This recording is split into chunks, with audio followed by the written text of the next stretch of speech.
تصريح ورق التوت لهنا بريدة: الزمالك يحل قضايا الفيفا، الزمالك يرد على أبو زيزو، صدام الزمالك والرابطة بسبب ثروت سويلم، وفاء الجزيري، معسكر الحسم والزمالك يرفع حالة الطوارئ، فضائح الكيل بمكيالين، والعديد والعديد من الأخبار، ولكن ابقوا معنا.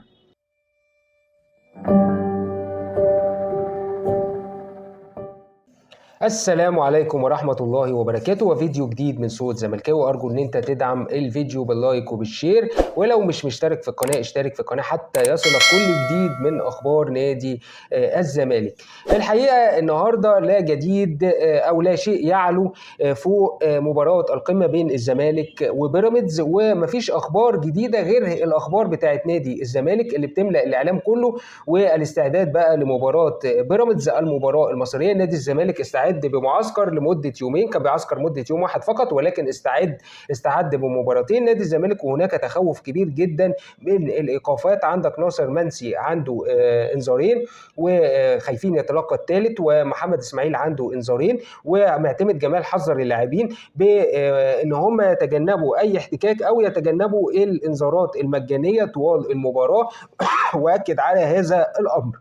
مهدي سليمان في المباراة القادمة بيراميدز هو الحارس الأساسي، وده لأن عواد بعيد جدا أكتر من 3 شهور عن نادي الزمالك، وفنيا برضو والأجواء بتاعة المباراة القصة مش قصة يا جماعة بدني بس، ومش قصة فنيات بس، ولكن برضو أجواء المباراة وإحساس المباراة لما يخش فيها. وبالنسبة لصبحي برضو الإيقاف اللي هو خلال الفترة اللي فاتت أبعده بشكل كبير إن هو يبقى أساسي في المباريات الحساسة دي، والمباريات اللي هي بتبقى حاسمة لنادي الزمالك. والأقرب مهدي سليمان، خاصة بعد التصديات الإعجازية في المباراة الأخيرة أمام شباب بلوزداد. أحمد حسام يا جماعة المساك جاهز للتدريبات، وهو جاهز فنيا وبدنيا، وهيبقى احتياطي بقى في طبعا أنت عندك الونش احتياطي، وعندك حسام عبد المجيد ومحمد إسماعيل أساسيين، وممكن هو في حالة بقى محمد إسماعيل تلقى بقى الإنذار الثالث ممكن بقى يبقى الونش موجود، وأحمد حسام هيبقى إحدى البدلاء الأقوياء جدا خلال الفترة القادمة بإذن الله. لاعب جيد جدا جايبينه من الجونة، ولكن صدفه سوء حظ غريب جدا. خبرنا التالي بخصوص ثروت سويلم، وطلع اتكلم امبارح وقال لك ان نادي الزمالك لم تقدم بطلب، واحنا ما نظرناش الطلب او لسه ما بتناش في الموضوع بخصوص مباراه سيراميكا ان هي تتلعب بقى ما بين مباراتي النهائي اتحاد العاصمه والزمالك. المباراه الاولانيه الذهاب هتكون في الجزائر المفروض حتى الان، والمباراه الثانيه هتكون موجوده في مصر يوم 16 حتى الان. وهقول لك في التعديلات في هذا الفيديو ايه اللي هيحصل برضو بالنسبه للتعديلات، هنتكلم مع بعض. لكن موضوعنا الان بخصوص ثروت سويلم ان هو بيقول ان مباراه سيراميكا المفروض ان هي موجوده في النص ما بين المباراتين، ما بين 9 وبين 16. وعلى طول نادي الزمالك بعد تصريحات بقى وقال لك ان احنا لغايه دلوقتي ما بحثناش الامر، رغم ان هم بعد ما عملوا القرعه الاخرانيه ديت اللي عدلوا فيها المواعيد، المفروض مباراه سيراميكا يوم 20 في الجدول القديم، وكان نادي الزمالك رجعوا لنادي الزمالك في هذا الموضوع ورجعوا لبعض الانديه، والزمالك قال لك انا ما عنديش مشكله، بس انا مشكلتي في المباراه الاخيره ان انت هتعدلها لي، هتحطها لي ما بين المباراتين، وانا مش عايز كده. قال له لا احنا مش هنعدلها لك ومش هنحطها لك ما بين مباراتين النهائي، وكان الكلام على كده. وطلع نادي الزمالك بقى طلع بيان تاني وقال لك ان احنا مش هنلعب مباراه سيراميكا ما بين مباراتين النهائي اللي هو يوم 9 ويوم 16 حتى الان، وهقول لك برضو ايه اللي هيحصل في مباراه العوده. وانا مش عارف الصراحه ليه ثروت سويلم دايما يطلع كده في تصريحات جدليه زي ما بيقولوا كده، يطلع يتكلم كده يقول تصريح يستفز بيه جماهير نادي الزمالك. غريب جدا وعجيب جدا في هذا الامر. تعال بقى نقفل الموضوع ده ونتكلم في موضوع تاني على اصابات نادي بيراميدز، واللي طلعوا واتكلموا وقال لك ان احنا عندنا اصابات كتيره جدا، وعندنا زلاكه، وعندنا الا ان هم ما عندهمش. انا قلت لك امبارح في الفيديو بتاع امبارح حامد حمدان، وعندهم محمد حمدي اللي هو اصابه بالصليبي، ومصطفى فتحي كسر في الترقوه. وتم بقى تصوير التدريبات بتاعت نادي بيراميدز، ولقوا ان في اللعيبه كل اللعيبه اللي بيقولوا مصابه بقى زي زلاكه وزي ولعيبه كتير جدا قال لك ان هم مصابين. اللعيبه دي موجوده في التمرين عادي جدا ومفيش اي مشاكل، وكل اللي بيحصل ده كله خداع لنادي الزمالك. نقفل بقى الموضوع ده، وعلى فكره انا قلت الكلام ده. نقفل بقى الموضوع ده وقضيه والد زيزو. والد زيزو يا جماعه طلع من فتره كده او اتكلم امبارح او اول امبارح وطلع واتكلم وقال لك اظن مع خالد الغندور، وقال لك ان انا رحت اتحاد الكوره وقلت لهم فين العقوبه، واتكلمت معاهم وقلت لهم ان العقوبه دي المفروض كانت تصدر من شهر 10 اللي فات، وان هم لغايه دلوقتي ما اصدروش العقوبه، وان العقوبه موجوده في الدرج والمفروض ان يتم اصدارها. كلام غريب جدا جدا من والد زيزو. ولكن نادي الزمالك بقى بيرد على والد زيزو وبيقول له ان هم في ان احنا الان طرف في الموضوع، وحتى الان اتحاد الكوره ما طلبش ان هو يستمع لنادي الزمالك، فازاي العقوبه طلعت، وازاي ان نادي الزمالك الطرف الاساسي في الموضوع لم تصدر منه اي عقوبه، بالاضافه ان في مستندات اخرى لم يتم مد اتحاد الكوره بيها لان هو طلبها، ولغايه دلوقتي المستندات دي ما راحتش لاتحاد الكوره ولم يتم بحثها ردا على ابو زيزو. وقال لك ان الزمالك موقفه قانوني وسليم ونثق في الحكم لصالحنا. والحقيقه ان ابو زيزو ذكي جدا وبيطلع في تصريحات زي كده من فتره للتانيه عشان يضغط بقى ان الحكم يكون في صالحه. وانا مستعجب ازاي يعني لاعب يكون عقده 55 مليون جنيه ويجي بعد 3 سنين اللي هم فتره عقده ويقول لك انا ما خدتش مستحقاتي، انا عايز 70 مليون جنيه عشان ما خدتش مستحقاتي. طب اللي بيحكم يعني بدماغه ازاي انت ما خدتش مستحق بقالك 9 يعني بقالك 3 سنين بتلعب ببلاش مثلا؟ فحاجه غريبه وحاجه عجيبه الصراحه، وحاجه ضد العقل وضد المنطق. المفروض قضيه زي دي لما تتعرض في لجنه زي كده المفروض ان هي تترفض مبدئيا كده من اولها، لان حاجه ضد المنطق وضد العقل. وخبرنا التالي بقى عبد الواحد برضو واتكلم في نفس الموضوع وقال لك كلام مهم جدا، وقال لك القصه كلها بدات علشان تبقى فاهم، بدات من موضوع الضرايب، كانت 22% وبقت 25% في العقد بتاع اللاعب نفسه، وبعدها وصلت ل 27.5% تقريبا من اجمالي العقد. فكان في اختلاف مين اللي يتحمل الزياده ديت، النادي ولا اللاعب، من 22 ل 27.5 زياده في الضرائب خلال الفتره اللي فاتت. عشان كده بقى العقد بيتكتب بالضرايب فوق ويتحدد الصافي تحت. يعني مثلا لو العقد 25 او 30 مليون اللاعب بياخد صافي 15 او 20، ولو الضرايب زادت النادي هو اللي بيتحمل هذا الجزء. زيزو عايز ياخد الرقم اللي فوق وكمان الصافي اللي تحت، وده مش منطقي خالص، والموضوع واضح جدا لكل حد فاهم الموضوع في الشؤون القانونيه. عبد الواحد اثار برضو جدل في الموضوع وقال لك طيب ليه ما اتكلمش في الكلام ده من الاول مع امير مرتضى اللي عامل العقد نفسه؟ العقد كان معمول وفي ارقام واضحه وبيتقال انه 82 مليون جنيه ده في الاول، بس هو عايز يستلم الرقم كامل زي ما هو، كمان في بنود وحوافز وبونص، وحتى في السنه الاولى اخذ مستحقاته كامله وطلب 250 الف جنيه للسكن وتحول له فعلا، وهو دلوقتي بيطالب بفروق من 15 ل 25 مليون جنيه، ودي مش من حقه لانها مرتبطه بجزء الضرايب اللي فوق مش الصافي. يعني هو نادي الزمالك دفع له الضرايب وهو عايز ياخد الضرايب هو كمان، الدوله تاخد الضرايب وهو في نفس الوقت ياخد الضرايب. نفس النظام ده موجود مع اكتر من لاعب في الفريق، مش حاله فرديه ان حد بياخد فلوس من بره، ومستحيل لاعب يقعد 2 أو 3 من غير ما ياخد فلوس. الكلام اللي بقوله لك قاله عبد الواحد، الكلام ده ما حصلش، واللي كان بيحصل زمان ان في حد بيدفع للاعبين بشكل مباشر خارج النادي، ده مش موجود دلوقتي خالص. فحاجه غريبه. ومهيب قال له طيب ما هو ممكن يكون في ثغره في النص انت ما تعرفهاش، يعني في وقت انت مش موجود فيه ذات حاجه في العقد. عبد الواحد برضو اتكلم وقال له العقد موجود، انا بقول لك اهو لو زيزو خد 10 جنيه يبقى عندك مشكله في الشؤون القانونيه داخل نادي الزمالك. زيزو كان بيقبض شهري بفلوس بتخش النادي وتطلع، والمدرب واللعيبه ممكن ما تقبضش، بس زيزو بيقبض، هو الوحيد اللي كان بيقبض. والكلام ده صحيح يا جماعه على فكره، لان فلوس كتير كانت بتيجي من ممدوح عباس عشان زيزو فقط وهو داخل نادي الزمالك. مهيب برضو قال له ان زيزو بيقول ان هو ما يعني عايز يتنازل عن الفلوس دي وهو بيعمل كده يعني عندن في الاداره. فعبد واحد قال له مفيش حاجه اسمها كده، هو المجلس ده قاعد السنه دي، مين مكمل؟ هو اللي موجود السنه دي، في غيره هيكمل او هيبقى موجود السنه الجايه. ولو هو عايز يعمل عشان الجمهور يطلع ويقول انا متنازل عن كل مستحقاتي عشان جمهور نادي الزمالك. ولكن يا جماعه زيزو بيمارس هو وابوه لعبه سيئه جدا جدا جدا، ان انت تاخد حاجه مرتين او تاخد عقدك مرتين، والصراحه سيء جدا واسلوب قميء جدا بيمارسه زيزو ووالده خلال الفتره اللي فاتت. وهو يا جماعه عشان متضايق من الاداره ممكن ان هو ياخد حق، يعني ياخد حق مش حقه، يبقى انسان فعلا انسان مش كويس. ولا انتوا ايه رايكم في حاجه زي كده؟ تعالى نسيب الخبر ده بقى ونخش في خبر مهم جدا. وقبل ما نتكلم في الخبر انزل اعمل اللايك واعمل الشير واشترك في القناه لو مش مشترك في القناه. ابو ريده قاعد في اجتماع وبعدين بيساله صحفي بيقول له انت مش هتحول التذاكر بتاعه المونديال لشركه سياحيه؟ قال له انا لو اتعملت كده هتحول للنيابه عدل.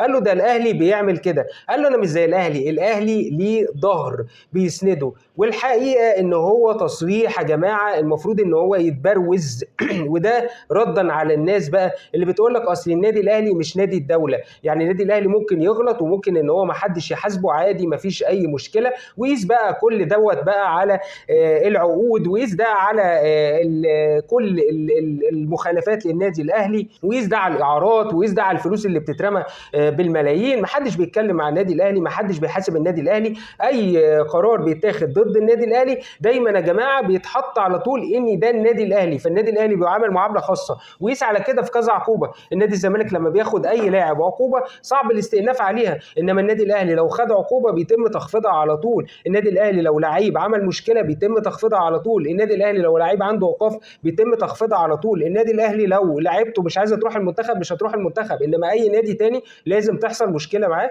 لو اللعيبه دي ما راحتش المنتخب. فده لازم نحطه في دماغنا، والمانشيت ده يا جماعه لازم نهتم بيه جدا، لان هو ده اللي يدل ان فعلا الكلام اللي احنا بنقوله دايما ان دايما الاهلي مسنود ودايما الدوله في ظهر النادي الاهلي. لما تبص بقى واحد بوزن هاني ابو ريده يطلع في اتحاد الكوره يقول لك اصل الاهلي مسنود، ما تزعلش مني بقى. يبقى لما يجي واحد زي يقول كلمه زي دي ممكن تمر عادي مرور الكرام، انما واحد يا جماعه بثقل وبحجم هاني ابو ريده يقول كلمه زي كده دي مختلفه تماما 180 درجه. خليني بقى اسيبك من النقطه دي ونخش على حاجه تانية اللي هي فضيحه ايقاف لاعب كهرباء الاسماعيليه. وده بقى الكلب مكيالين. لاعب يا جماعه بيلعب في مباراه وبعدين الحكم جاي بيتكلم معاه قال له انتوا ما عندكمش فكره. يعني ايه ما عندكمش فكره؟ قام جاي الحكم طارد اللاعب. ياخد كام بقى في الطرد دوت؟ ياخد 5 مباريات سوء سلوك عشان قال له انت ما عندكمش فكره. ولا شتم الحكم ولا ضرب الحكم على قفاه ولا زق الحكم ولا عمل اي حاجه، قال له بس انتوا ما عندكمش فكره. اسلام فتحي بتاع المقاولين قال لهم انتوا جمهور ملط. اسلام فتحي تم ايقافه بالفيديوهات العاديه على طول. اي حد يا جماعه ضد النادي الاهلي على طول ايقاف. لاعب الاسماعيليه ده كهرباء الاسماعيليه جه بعد كده عشان يستأنف. المفروض ان انت كان الاستئناف على 6 مباريات، بقى دلوقتي خفضوها ل3 مباريات. فالفرقه بتستأنف على اللاعب عشان يحاولوا ينزلوا له العقوبه بتاعته. رفض اتحاد الكره ان هو او لجنه التظلمات ان هي تخفض له العقوبه، على حين النادي الاهلي هم اللي بيسعوا ان هم يخفضوا له العقوبه. عرفت بقى يعني ايه الكلب مكيالين؟ خبرنا بقى التالي رساله كابتن محمود الخطيب الى هاني حتحوت. اجتماع عاجل بين الخطيب والسيد عبد الحفيظ وياسين منصور، وتصوير الابتسامات بقى وهم في الاجتماعات، ومنشن بقى لهاني حتحوت. بص بقى الاجتماعات. وحضر كابتن محمود الخطيب مباراه زد اللي هي كان بيلعبها النادي الاهلي، المباراه الوديه. وكل ده جماعه عشان يبعتوا بقى يكذبوا الكلام اللي قاله هاني حتحوت لما قال ان العلاقه ليست على ما يرام ما بين النادي الاهلي وما بين مجلس اداره النادي الاهلي وما بين الكابتن الخطيب. وبداوا بقى ان هم يكذبوا، والحقيقه ان هي زي ما بيقولوا كده ايه، نفي اثبات. فانت بتحاول ان انت تنفي حاجه، واخد بالك، وبيبين الكلام ده ان انت فعلا الكلام اللي هو بيقوله هو الصح. يعني انت بتحاول ان انت تنفي ولكن الكلام ده هو الصح. دليل على كده ان انت طب انت كنت فين مثلا ساعه ضربه الجزاء بتاعت النادي الاهلي والحرب والصراعات وما حضرتش الاجتماع اللي فات ليه؟ ولكن هو بيحاول ينفي علشان يثبت حاجه تانية. نقفل بقى الملف ده بقى وتعالى الى قضايا نادي الزمالك. نادي الزمالك يستطيع ان هو يحسم 9 قضايا من قضايا الفيفا الا 14. يقدر ان هو نادي الزمالك يتواصل مع اللاعبين ويقدر ان هو يوصل لتسويات ماليه بحيث ان اول ما تيجي سيوله يبتدي يدي السيوله دي للاعبين. ولكن نادي الزمالك مستني لغايه ما يعدي يسوي كل اللاعبين ويتم الاعلان عن ذلك. نادي الزمالك استطاع ان هو يسوي 9 قضايا حتى الآن. اتفقوا معاهم ان هم ياخدوا مقدمات ويتنازلوا في الفيفا في مقابل ان هو ياخد المقدم ويتم جدولة امواله. ولكن تبقى قضية واحدة اللي هي ابراهيم نضاي. ومشكلة ابراهيم نضاي يا جماعة في عقده ان ابراهيم نضاي كان لمدة 2 سنين، والسنة الثالثة هي اتفاق ما بين الطرفين. اول ما جه نادي الزمالك خاطب ابراهيم او الناس اللي موجودة حاليا قالوا لابراهيم نضاي انت مش هتكمل معانا، وخاطبوا اللاعب والموضوع انتهى على كده وسووا الفلوس وقالوا له هتوصلك مستحقاتك. تمام. ابراهيم النضاي معاه عقد في البند البند اللي هو بتاع ان هو سنتين، والثالثه تبقى ما بين الطرفين. ما فيهوش البند ده، في حين البند ده موجود مش موجود في اتحاد الكرة رقم واحد، ولكن موجود مع نادي الزمالك بس. فبناء عليه نادي الزمالك الوحيد اللي معاه العقد ده، في حين ان العقد بتاع ابراهيم النضاي ما فيهوش البند ده. وبناء عليه تحمل نادي الزمالك السنه الثالثه للاعب بناء عن الاتحاد الفيفا اعتبر ان ده نوع من انواع التلاعب مع اللاعب، وشال نادي الزمالك مليون جنيه او مليون 750 الف اللي هي الفلوس اللي كانت عليه قبل كده، ومليون جنيه للسنه الثالثه زي ما بيقولوا كده ضرب على القفا. ولكن نادي الزمالك بيحاول بقدر الامكان يسوي قضايا الفيفا.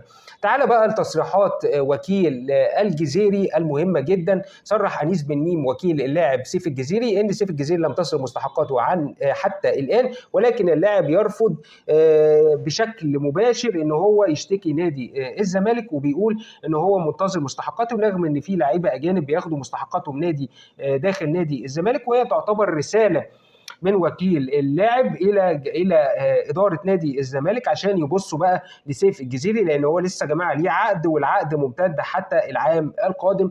والحقيقه ان سيف الجزيري من اللعيبه المحترمه جدا جدا داخل نادي الزمالك. واتمنى ان يعتمد جمال طالما انت بقى مضيته العقد معاه تديله فرصه خلال الكام مباراه الجايه دولت ان شاء الله، ويبتدي يقيمه بقى اذا كان هيتخلى عن اللاعب او يبيعه او يستمر مع نادي الزمالك. خبرنا التالي بقى بخصوص نادي اولمبيك اسفي يجهز لشكوى نادي اتحاد العاصمه. عارفين طبعا ان مصانع الحداد ما بين الفرقتين والمشاكل اللي ما بينهم، ونادي بقى اولمبيك اسفي المغربي بيبتدي يجهز بقى فيديوهات.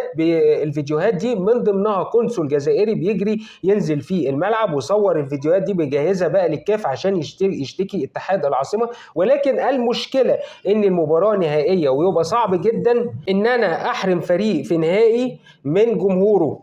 ففي الحالة اللي زي دي احتمالية كبيرة ان المباراة يتم نقلها خارج الجزائر من ضمن الاشياء المحتملة في المباراة. خبرنا التالي الزمالك يتقدم بطلب لتقديم مباراة العودة. احنا قلنا مباراة الذهاب يوم 9 في الجزائر، مباراة العودة يوم 16، ويوم 16 ده هيبقى يوم سبت. نادي الزمالك بيسعى ان المباراة تبقى يوم جمعة، عايز يعمل عدد تاريخي يبقى موجود من المشجعين علشان هذه المناسبة الجميلة. وان شاء الله نادي الزمالك ربنا يكلله بإذن الله بالفوز بالكونفدرالية، وان شاء الله نحتفل كلنا يوم الجمعة 15 مايو بإذن الله.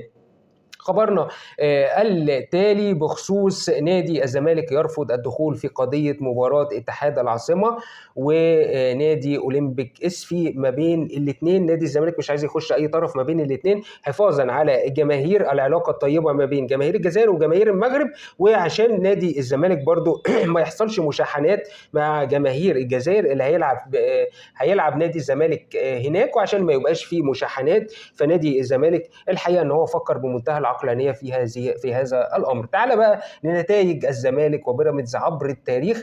نادي الزمالك لعب مع بيراميدز 16 مباراة، الزمالك فاز في 6 مباريات باكتساح، بيراميدز فاز في مباراتين وتعادل 8 مباريات. 16 مباراة نادي الزمالك يستطيع ان هو يتفوق في 6 مباريات، رقم كبير جدا. نتمنى ان نادي الزمالك يكررها ان شاء الله ويستطيع الفوز على بيراميدز عشان بقى يريحنا، يبقى كده قبض على المركز الثاني. مباراة انبي هتبقى مباراة بقى، علشان دي بقى هتبقى مباراة البطولة. انت لو فزت على انبي انت كده 95% كسبت البطولة ايا كانت بقى النتائج مع فريق بيراميدز. فريق بيراميدز كسب يبقى هو المنافس ليك. فريق الاهلي ويبقى الاهلي خسر، خلاص الاهلي بعد خلاص ب 44 نقطه، انت 52 نقطه. فريق بيراميدز كسب هيبقى 47 نقطه، ولكن مباراتك اللي بعديها هتبقى مع النادي الاهلي بقى، تتعادل مع النادي الاهلي خلاص بقى انت كده تاخد الدوري في الملعب. اتعادلوا مع بعض، هما الاثنين بعدوا على المنافسه تماما، هيبقوا 45 نقطه وانت 52 نقطه، فرق 7 نقاط. نادي الزمالك عايز نقطه من مباراه الاهلي، نادي الزمالك نقطه واحده من مباراه الاهلي يبقى يوصل للنقطه 53، خلاص القصه انتهت. حتى لو بيراميدز استطاع ان هو يفوز هيبقى 48 نقطه وانت ساعتها هتبقى 53 نقطه والمباراه يعني يكاد يكون الدوري قد حسم تماما، وخلاص اللي هو زي ما بيقولوا كده فات كتير ما بقى الا القليل. ونتمنى التوفيق لنادي الزمالك. بهذا الخبر ينتهي الفيديو بتاعنا ولم تنتهي اخبارنا، وعلى وعد باللقاء. دمتم سالمين.